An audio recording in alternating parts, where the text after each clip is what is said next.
Vale, muy bien. Bueno, voy a intentar ajustar el tiempo para no pasarme porque sé que vamos mal de tiempo. Básicamente, presentar un poco Novagric, que bueno, tradicionalmente novedades agrícolas. Nosotros somos una empresa multinacional, llevamos 44 años en el sector y hemos entendido claramente que, bueno, tanto la digitalización como la sostenibilidad son parte fundamental de nuestro crecimiento. Nosotros tenemos tres grandes líneas de negocio. Una, lógicamente, la agricultura protegida, donde somos diseñadores y constructores de invernaderos, todo lo que son elementos de control de riego y clima en invernadero, bueno, otros elementos de agricultura un poco más innovadora, como puede ser Vertical Farm. Eh, Luego tenemos una línea dedicada exclusivamente a lo que es la parte de riego al aire libre. De hecho, por ejemplo, yo estoy hoy en Extremadura en un evento sobre almendros y una línea de tratamiento de agua, que yo creo que al final va a ser también una de las, junto con la digitalización, va a ser una de las grandes caballos de batalla sobre los cuales vamos a trabajar en futuro todas las empresas que nos dedicamos al agua, ¿vale? En esa reutilización y tratamiento del agua que se utiliza en la agricultura. Eh, por entrar en materia, es importante reseñar, esta diapositiva la he puesto muchísimas veces, que cualquier tipo de innovación pues requiere una curva de entrada dentro de ella, dentro de esa innovación o de esa tecnología, y al principio cuesta un poquito de trabajo, pero la situación que tenemos actualmente dentro de la agricultura es que tenemos muchísimo camino por andar y tenemos mucho que hacer. Hace unos años, de hecho, voy reciclando esta diapositiva y voy subiendo un poco cada vez más dónde están los agricultores y dónde están un poco las casas de semillas. O sea, que no son realmente las más innovadoras del mundo, pero sí vamos viendo cómo son cada vez más ese relevo generacional de agricultores está adquiriendo nuevas tecnologías, pero todavía no es en España algo predominante. Todavía estamos en un camino enorme y somos las empresas que estamos aquí las que tenemos que apostar más por esta digitalización para poder contribuir a ello. Si pensamos en qué iniciativa hay o qué ve el gobierno o los estados a nivel de digitalización o cuáles son las iniciativas que tiene que tomar, pues básicamente se reflejan dentro del plan de acción, el 2021-2023, que tiene tres grandes partes. Para poder digitalizar el sector agro en general, no solamente lo que es el agua. Lo primero, coincidiendo con lo que han comentado varios compañeros, al final las telecomunicaciones son básicas, porque por ejemplo lo que nos ha presentado Pedro de Iroconta, lo que nos ha presentado Manuel ahora mismo, no tiene mucho sentido si no somos capaces de tener una buena red de telecomunicaciones que nos ayude a interconectar todos esos nodos y todos esos sensores con los que vamos a trabajar. Lo segundo es, a la vez, fomentar ese uso de los datos, no solo dentro de los propios usuarios, sino entre empresas que puedan compartir y darle sentido a ese dato. Y luego, sobre todo, impulsar, la verdad que me parece increíble la cantidad de empresas nuevas que están surgiendo alrededor de la digitalización y de los datos. Hoy mismo, por ejemplo, ya he conocido dos empresas que yo no conocía anteriormente que no sé si tendrán más o menos recorrido, pero que basan su crecimiento en toda esa adquisición de datos que empresas que tenemos un poco más de trayectoria y un poco más de masa de clientes generamos y ponemos en valor. ¿Por dónde empezamos dentro de la digitalización? Por no hacerlo aburrido, porque voy a hablar de un par de productos, pero sobre todo quiero que entendamos muy bien la filosofía de por dónde creo yo que tenemos que las empresas que apostar. Bueno, me gustan mucho los coches, los que me conocen saben que pongo muchos ejemplos de coches, y yo entiendo que la digitalización, si empezamos con la meta, por cierto, quien sepa el nombre del circuito, luego le hacemos un 5% de descuento en Novagric. Si pensamos que esto es una carrera en la digitalización, nuestro tractor sale de la meta, lógicamente un tractor conectado, porque no tiene sentido mucho la digitalización si no los elementos no están conectados. Y lo primero que nos planteamos, cualquier agricultor se ha planteado siempre, ha sido empezar a meter sensores de campo. Una vez que controla esos sensores, pues si es a cielo abierto, pues empieza a funcionar con imágenes y tiene que empezar a capacitarse, no solo a aprender qué significa esas rayitas que suben y bajan o qué significan esos colorines que de repente tienen en su móvil, sino también capacitar a las personas que tiene dentro de su organización. Ahí entra ya, una vez que tiene conectados todos esos sensores, lo que quiere es entrar dentro de lo que se llamaría la IoT, que esos sensores interaccionen con otros sensores y que sean capaces de automatizar procesos. Yo me he dado cuenta que casi siempre el agricultor, cuando ponía los sensores, lo primero que te preguntaba era, bueno, ¿y esto lo puedo conectar a la máquina de riego y que riegue solo? Vale, pues esa es una de las curvas que donde el agricultor ya empieza a gustarse.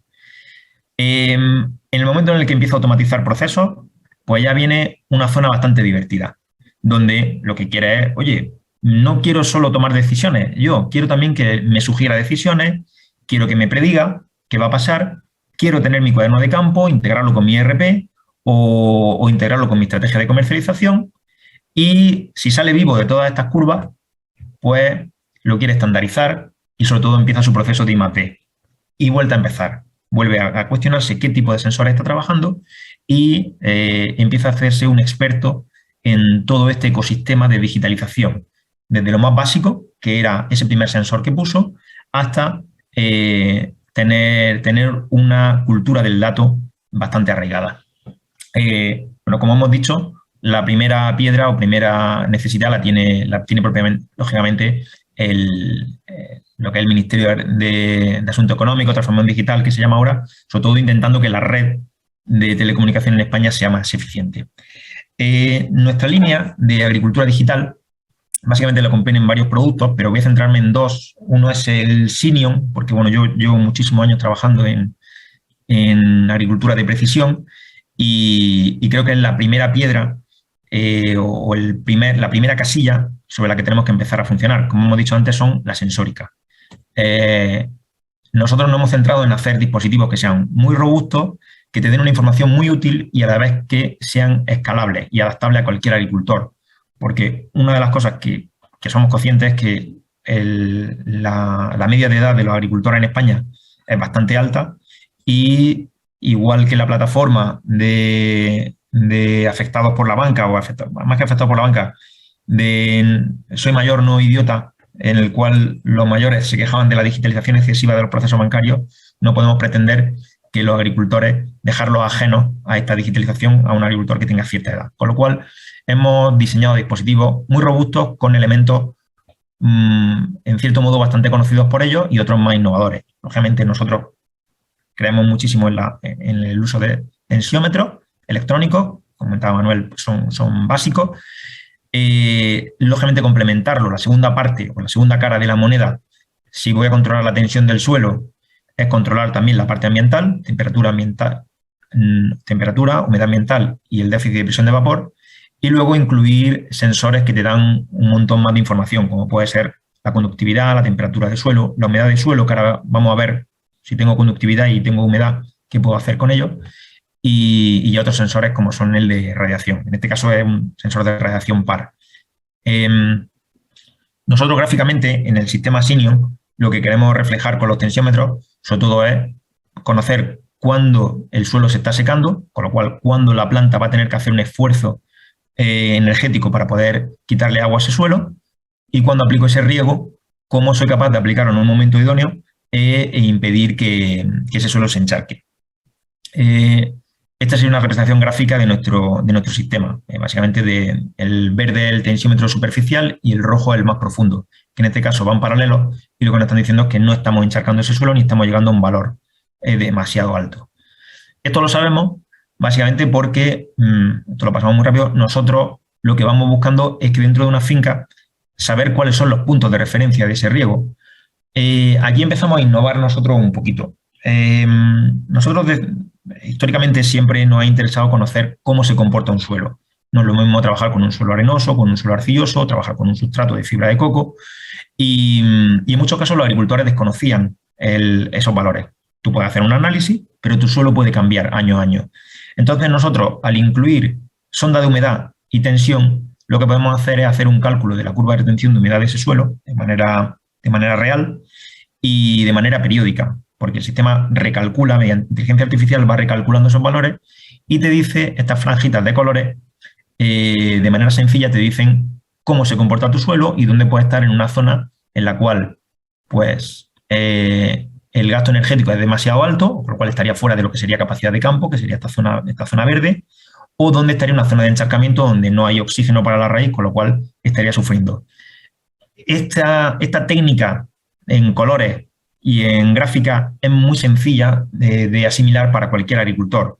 De modo que, como si fuera un semáforo, él sabe que tiene que regar cuando llega a la franja verde y en el caso de que esté haciendo algún tipo de labor cultural, por ejemplo, estresar la planta para inducir a la floración o intentar concentrar los azúcares en una sandía, pues puede coger e intentar salirse un poquito fuera.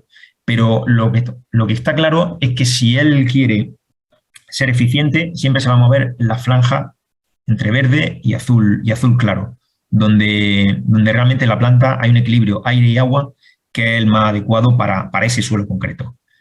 Como hemos dicho, estos son referencias de riego para un suelo franco-arenoso o para un suelo arenoso. ¿Vale? Muy rápido, os explico. Esto sería una curva de retención de humedad. Nosotros, tal y como la refleja nuestro sistema, pues nosotros lo que nos interesa conocer y determinar son este tipo de valores, donde se detiene la pérdida de agua por gravedad, dónde se estabiliza ese suelo y cuál es el rango máximo que nosotros permitimos para establecer nuestro índice de riego. En este caso, por ejemplo, este que es un suelo real, pues nosotros estableceríamos que el agricultor tendría que empezar a regar aproximadamente en 230 milibares, o sea, 23 centibares en un tensímetro normal, e intentar que cuando deje de regar el tensímetro se quedase sobre unos 90 milibares.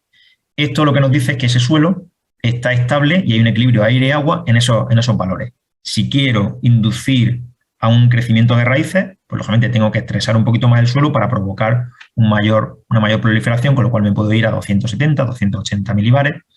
Pero si tengo fruto, pues no me interesa moverme en esos valores. Me interesa moverme en 180, 190 para que engorde fruto, ni se quede demasiado hueco yéndome a valores de encharcamiento, pero tampoco tenga problemas de blossom and rot yéndome a valores altos. ¿Vale? Del mismo modo, si utilizamos quería pasar muy alto, pero quería enseñaroslo porque estamos muy orgullosos que estamos al final trabajando en cómo es. Hace unos 15 años establecimos dentro de lo que es Silema la posibilidad de conectarlo a Internet y poder tener acceso tanto para el agricultor como tener toda esa información dentro de un servidor para seguridad del agricultor. Y desde hace unos años nosotros desarrollamos la API porque eran muchos los integradores, de hecho tipo Hispatec, pero bueno, igual que Hispatec hay muchísimos más integradores que nos pedían poder acceder a esa información para poder jugar con esos datos a futuro. Ahora nosotros jugamos con esos datos, el agricultor juega con esos datos y realmente las comercializadoras pues también están en esa línea y en esa liga de integrar toda esa información que te dan las máquinas de riego como otros parámetros. ¿Vale? Del mismo modo, hay otros sensores tipo blockchain, trazabilidad que se están estableciendo para poder controlar los cultivos en tiempo real y quería pasar por encima de ellos. Y otros avances digitales que todos conocéis y de hecho se han hablado aquí, como son pues sistemas GIS o de guiado de tractores que lógicamente forman parte de ese ecosistema digital del que estamos hablando. Como dato reseñable, y así voy terminando, nosotros, por ejemplo, estamos dentro de nuestros proyectos de I+D. Este es un proyecto de 2015 de un robot recolector. Bueno, recolectaba y además descolgaba tomates. Lógicamente, los costes eran altísimos, hacían que no fuese comercial, y el momento en el que consideramos que la imagen digital o la visión artificial se desarrolle, pues este tipo de sistemas tendrán más proliferación. Y por otro lado, nosotros estamos trabajando en sistemas en nuestro Vertical Farm que tenemos instalado en nuestra fábrica. Son sistemas que lógicamente no van a desplazar a la agricultura tradicional, pero dentro de un mundo digital te va a poder permitir poder cultivar en zonas donde antes no lo hacías, tener productos con un 90% menos de consumo de agua, un producto mucho más saludable y sobre todo con una huella de carbono ínfima. De hecho, empresas como Amazon, como Plenty, están invirtiendo grandes cantidades de dinero en el desarrollo de estas tecnologías. Para terminar, nosotros, dentro de lo que es nuestro ecosistema de empresas, lo que hemos desarrollado es que ser capaces de entender la agricultura de precisión como un acompañamiento a la agricultura tradicional, que apoya la toma de decisiones, que seamos capaces de predecir qué va a ocurrir y sobre todo que formemos al agricultor. De hecho, esa foto que veis ahí en nuestro centro de formación con un invernadero real que hay en Alhama. nosotros intentamos adecuarnos, hacer un traje a medida en cada uno de los proyectos, tanto a nivel digital como a nivel de la propia explotación. No tiene sentido llenar una planta de cacharritos como si fuera un árbol de Navidad si luego el agricultor no va a ser capaz de comprenderlo o realmente no es lo que necesita él. Estamos en proyectos de polinización artificial para mejorar los cultivos y sobre todo de integración de plataformas y de cuaderno de campo y control de presencia, porque bueno, al fin y al cabo el 40% de los gastos que tiene un agricultor es su mano de obra. Todo esto dentro de modelos de desarrollo de I+D, de nuevos modelos de cultivo y nuevas estrategias de cultivo, y luego también trabajando muy de cerca con las casas de semillas, la mejora de variedades, utilizando esos datos que comentábamos anteriormente. Así que, disculpad el fallo de técnico, quien tenga un poco de mano en la administración que pueda mejorar este tema de telecomunicaciones, porque sin telecomunicaciones no va a haber agricultura digital, por mucho que queramos. Y nada, daros las gracias de nuevo a todos por escucharnos y ahí tenéis mi correo electrónico, cualquier cosa que necesitéis.